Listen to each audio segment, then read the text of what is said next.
Şimdi iyilik, yardımlaşma, sevgi, kardeşlik gibi değerler aslında bizim imanımızla direkt bağlantılı olan hususlardır. Yani iman bir insanın manevi hayatının, hatta maddi hayatının, fiziki hayatının yani temelidir.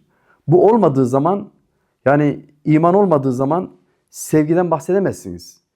Şefkatten, merhametten, iyilikten, yardımlaşmadan, kardeşlikten, bunların hiçbirinden bahsedemezsiniz.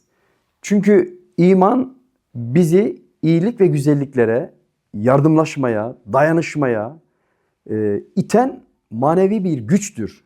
Çünkü bu imandan kaynaklı bu itme gücü bizi nereye götürür? Allah'ın rızasını kazanmaya götürür. Biz Allah'ın rızasını nasıl kazanırız?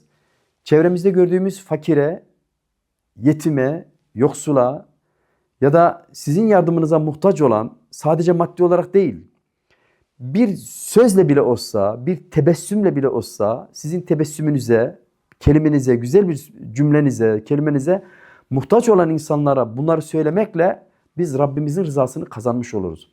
Şimdi güçlü bir iman olmayınca, Allah'ın rızasını kazanma gibi bir derdi olmayan bir insana bunları hiçbirisini anlatamazsınız. Bugün içinde bulunduğumuz, geldiğimiz noktada maalesef nemelazımcılık kültürünün hakim olduğu, yani bırakın dışarıdaki yetime, yoksula, ihtiyaç sahibi insanlara yardım etmeyi, kendi annesine, babasına dahi yardım etmeyen, saygı ve hürmet göstermeyen, hatta her türlü zararı ve sıkıntıyı yaşatmaya çalışan bir nesille biz bugün yüz yüzeyiz maalesef. Tabii bu neslin bu hale gelmesine sebep olan ne? Sebep olan, yozlaşmış olan, dini ve ahlaki değerlerinden kopmuş olan bir aile kültürünün neticesi bunlar.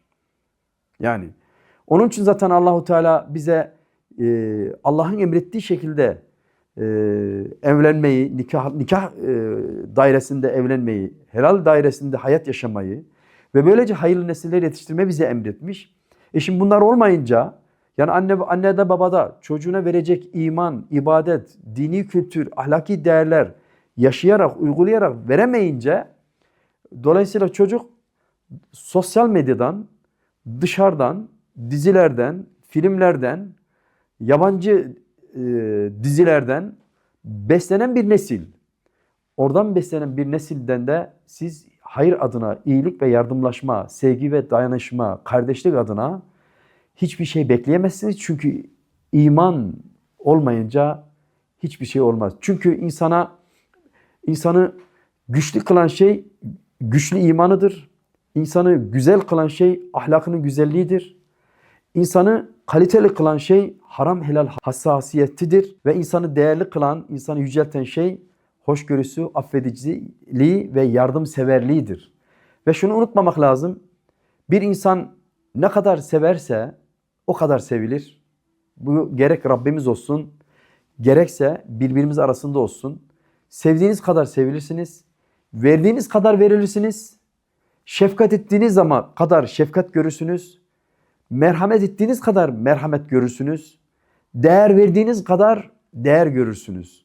Yani bu dünyada ne ekerseniz onu biçersiniz. Bu sosyal medya ve diziler dediğim gibi şeytanın, nefsin ve onların bu dünyada askerliğini, bu dünyada onların sözcülüğünü uygulama olarak yapan Siyonist yapının bu alandaki kurmuş olduğu tuzaklara gelmemek gerekiyor.